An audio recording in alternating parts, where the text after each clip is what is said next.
This is a breaking news for Rajya Sabha. අයිබෝවන් සෞර්ද හිතවතුනි ඔන්න හෝමුස් සමුද්‍ර සන්ධිය ආසන්නයේදී ඉරාන නෞකා 16කට ඇමරිකාව පහර දීලා තියෙනවා. ඉතින් මේ වෙන විට ඔබ දන්නවා මේ තෙල් අර්බුදය ලොකුවට මෙන්න මේ හෝමුස් සමුද්‍ර සන්ධිය වැසීම නිසා සම්පූර්ණ අර්බුදය නෙවෙයි වුණත් මෙන්න මේ හෝමුස් සමුද්‍ර සන්ධිය හරහා එන තෙල් නැව් වලට ඉරාන නැව් පහර දෙන බවට එම නැව් අවහිර කරන බවට ප්‍රශ්නකාරී වාතාවරණයක් මතුවලා තියෙනවා. ඉතින් එම ප්‍රශ්නකාරී වාතාවරණය හමුවේ ඩොනල්ඩ් ට්‍රම්ප් කියලා තිබුණා ඉරානය මෙන්න මේ හෝමුස් සමුද්‍ර සන්ධිය අවහිර කරනවා නම් දැනට ඉරානයට පහර දුන් ප්‍රමාණයට වඩා 20 ගුණයකින් වැඩි කර පහර දෙන බවට. ඉතින් හෝමුස් සමුද්‍ර සන්ධිය ආසන්නයේදී ඉරාන නෞකා 16කට ඇමරිකාව පහර දීලා තියෙනවා.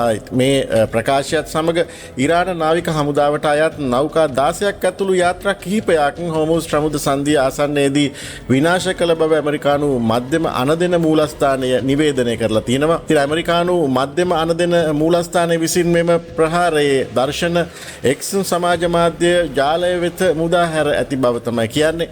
ඉතින් ලෝකයේ ප්‍රධානතම තෙල් සැපයුමෙන් පහෙන් එකක් පමණ ප්‍රවාහනය කෙරෙන ලොබ වැදගත් බලශක්ති මධ්‍යස්ථානයක් වන හෝමුස් සමුද්‍ර සන්ධියේ ඉරාන යුද නෞකා ඇති බවට ලද බුද්ධි තොරතුරු අනුව මෙම ප්‍රහාර එල්ල කර ඇති බවට තමයි පැවසෙන්නේ. මේ අතර ඉරානය හෝමුස් සමුද්‍ර සන්ධියේ යුද නෞකා තබා ඇතනම් ඒවා වහාම ඉවත් කළ යුතු බව ඇමරිකානු ජනාධිපති ඩොනල්ඩ් ට්‍රම්ප් සිය ට්‍රූත් සෝෂල් ගිණුමෙහි සටහනක් තබමින් සඳහන් කර තිබෙනවා. ඉතින් ඕක තමයි ඉරානය කොච්චර නෑ කිව්වත් ඉතින් මේවා ත්‍රස්තවාදී වැඩනේ නේද?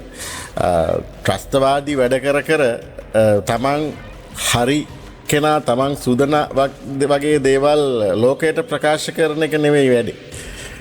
ඉරානය මුල් හරියේදී කිව්වා හෝමුස් සමුද්‍ර සන්ධියට අත තියන්නේ නැහැ, ඒක වහන්නේ නැහැ කියලා. නමුත් ඔවුන් ඒක කරා. ඉතින් දැන් ගොඩක් කියවෙන දේ තමයි මේ ඉරානයේ වැරදි ඉරානයට ගහන එක සාධාරණයි විදිහට තමයි ලෝකේ දැන් ගොඩක් වෙලාවට මත පල කරන්නේ. ඉතින් මෙන්න මේ ඔය ඉතින් මේ ඉරාන ඇමරිකා යුද්ධය දිහා බලන් ඉන්න සමහර විශ්ලේෂකයන් නෙවෙයි විශ්ලේෂකයන් වගේ යමක් කමක් දන්න අය කියන කතාවක් තමයි මෙන්න මේ උතුරු කොරියාවේ කිම් ජෝන් උන් ගාව න්‍යෂ්ටික බෝම්බ තියෙනවා. හරි. එතකොට න්‍යෂ්ටික මිසයිල න්‍යෂ්ටික බෝම්බ කියන්නේ නියුක්ලියර් බෝම්බ තියෙනවා කියන එක. හරි. එතකොට දැන් එහෙමනම් උතුරු කොරියාවට ගහන්න නැතුව ඇයි එහෙනම් මේ සැකයට ඉරානයේ මේවා තියෙනවා කියන සැකය පෙරදරි කරගෙන ඇයි ඉරානයට ගහන්න කියන එක.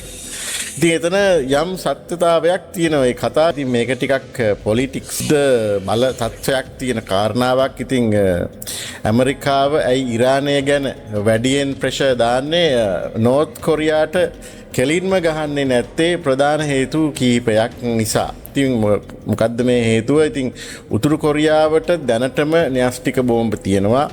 ඉතින් නෝර්ත් කොරියා නියුක්ලියර් බෝම්බ්ස් තියෙනවා කියලා පරීක්ෂණ කරලා පෙන්නලා තියෙනවා. ඉතින් ඒකට ගහන්න ගියොත් ඔවුන් න්‍යෂ්ටික ප්‍රහාරයක් කරන්න පුළුවන්. න්‍යෂ්ටික ප්‍රහාරයක් ඇති කරන්න පුළුවන්. දකුණු කොරියාවට ලොකු අවදානමක්. සවුත් කොරියා කියන රට උතුරු කොරියාවට හැම අතින්ම ඉතාම ළඟයි. යුද්ධයක් ආරම්භ වුණොත් මිලියන ගණනක් මිනිස්සුන්ට බලපාන්න පුළුවන්. එතකොට චීනයත් ඒ පැත්තේ තියෙනවා. චයිනා කියන්නේ නෝර්ත් කොරියාට අසලම බලවත් රටක්. ඒ නිසා එතන යුද්ධයක් වුණොත් ලෝක මට්ටමේ යුද්ධයක් වෙන්න පුළුවන් කියලා කියනවා. ඉතින් ඉරාන් නියුක්ලියර් බෝම්බ්ස් එකක් හදනවද කියන සැකය ඉරාන් නියුක්ලියර් බෝම්බ හදනවද කියලා ඇමරිකාව සහ තවත් රටවල් සැක කරනවා. ඒක වළක්වන්න ප්‍රෙෂර් කරන එකක් තමයි මෙතන සිද්ධ වෙන්නේ. කෙටියෙන් කියනවා නම් ඉතින් ඔය නෝර්ත් කොරියාට ඇටැක් කරන එක ලෝක යුද්ධයක් වෙන්න පුළුවන් නිසා ඒ රටවල් ටිකක් බය වෙලා කෙයාෆුල් එකෙන් වැඩ කරනවා කියන එක තමයි කියන්න තියෙන. ඉතින් එහෙම ගහන්න ගියොත් මුලින්ම උතුරු කොරියාවේ මිසයිල දාන්න ඉඩ තියෙනවා. කිම් ජෝන් උන්ගේ හමුදාවට ලෝන් රේන්ජ් මිසයිල්ස් තියෙනවා කියලා ලෝකෙ දන්නවා. ඉතින් දිගුදුර මිසයිල. ඉතින් සවුත් කොරියා ජපන් වගේ රටවල ප්‍රහාර දාන්න පුළුවන් න්‍යෂ්ටික බෝම්බ පාවිච්චි කරන අවදානම ගොඩක් වැඩි. ඉතින් යුද්ධයේ ඊටාම අන්තයට යන්න ඉඩ තියෙනවා. ඉතින් නියුක්ලියර් බෝම්බ්ස් දාන්න පුළුවන්. එහෙම වුණොත් මිලියන ගණන් මිනිස්සු මැරෙනවා කියන එක. ඉතින් චීනයත් ඇතුළු වෙන්න පුළුවන්. ඊට පස්සේ මේකට මේ උටපටේට චීනය කියන්නේ උතුරු කොරියාවට අසල්වැසි බලවත් රටක්. තියාලත් කම්ප්ලෙක්ට් එකට ඇතුළු වුණොත් තත්ත්වය තවත් ලොකු වෙනවා. ලෝක යුද්ධයක් වීමට බොහෝ ඉඩකඩ තියෙනවා. ඉතින් ඇමරිකාව, රුසියා, චයිනා වගේ බලවත් රටවල් මික්ස් වුණොත් වර්ල්ඩ් වර් ලෙවල් කන්ෆ්ලික්ට් එකක් වෙන්න පුළුවන් කියන එක තමයි ඉතින් ගොඩක් යුද්ධ විශ්ලේෂකයන් කියන්නේ. ඉතින් ඒ නිසා තමයි ලෝක රටවල් යුද්ධය පටන් ගන්නකොට වඩා සාකච්ඡා කරලා ස්ටේෂන් එක කන්ට්‍රෝල් කරන්න ට්‍රයි කරන්න. ඉතින් මෙතන ඉරානයට පහර දෙන්නේ ඒගොල්ලොත් මේ වැඩේ කරනවා කියන එක නතර කරන්න, ප්‍රෙෂර් කරන්න කියන එක තමයි මෙතන සඳහන් වෙන්නේ. නමුත් කිම් ජෝන් උන් කියනවා ඉතින් පුනා මමත් ඔය සෙල්ලමට ගන්නකෝ කියලායි. දයාසිරි ජයසේකර කියන කතාවක් ඉතින් ඔන්න අරගෙනාව 4 වෙනි තට්ටුවේ මීයෝ නිසා සලෙයිට මීඋන වැළඳීමේ අවදානමක් තියෙනවා කියලා. ඉතින් මොකක්ද කියලා බලමු. අපි අපරාධ පරීක්ෂණ දෙපාර්තමේන්තුව භාරයේ පසුවන හිටපු හමුදා බුද්ධි ප්‍රධානී සුරේෂ් සලෙයි මීඋන රෝගය වැළඳීමේ අවදානමකට මුහුණ දී සිටින බව පාර්ලිමේන්තු මන්ත්‍රී දයාසිරි ජයසේකර පවසනවා. ඉතින් දැන් මෙතන තියෙන ප්‍රශ්න තමයි මේ 4 වෙනි තට්ටුවේ ඔය කියන කුටියේ ඉන්නේ සලේ විතරද? එතකොට 4 වෙනි තට්ටුවේම සලේ විතරක් තනි වෙලා ඉන්නවද? එහෙම නැත්නම් තව අය ඉන්නවද? හැබැයි මේක දයාසිරි ජයසේකර කියන්න ඕන මේ විදිහට නෙමෙයිනේ. කියන්න ඕන මේ අපරාධාංශ මේ 4 වෙනි තට්ටුවේ මීයන් වැඩි මීයෝ ඉන්නවා. ඉතින් මනුස්ස ජීවිතනේ තියෙන්නේ. ඉතින් ඒ නිසා මේ මීඋන වැළඳීමේ ප්‍රවණතාවය ගොඩක් වැඩි. ඉතින් ඒ නිසා ඒකට මොනවා හරි කරන්න කියලා කිව්වනම් මේක මීට වැඩිය හොඳයි.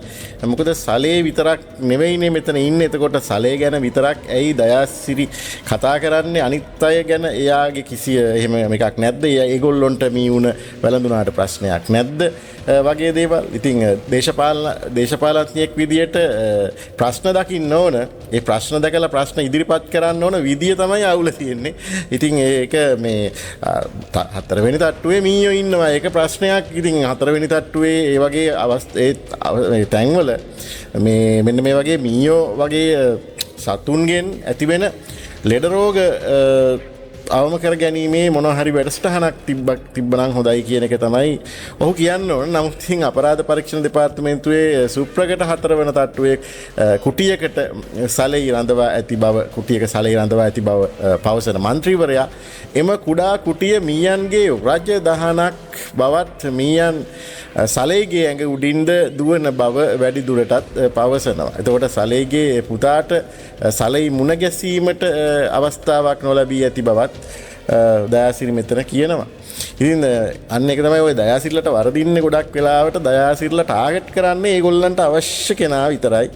අනිත් අය ගැන එහෙම ප්‍රශ්නයක් නෑ. ඉතින් දේශපාලඥයන් එහෙම වෙන්න හොඳ නෑ කියන එක තමයි අපිට කියන්නේ. This is a breaking news for Rakya Sabah.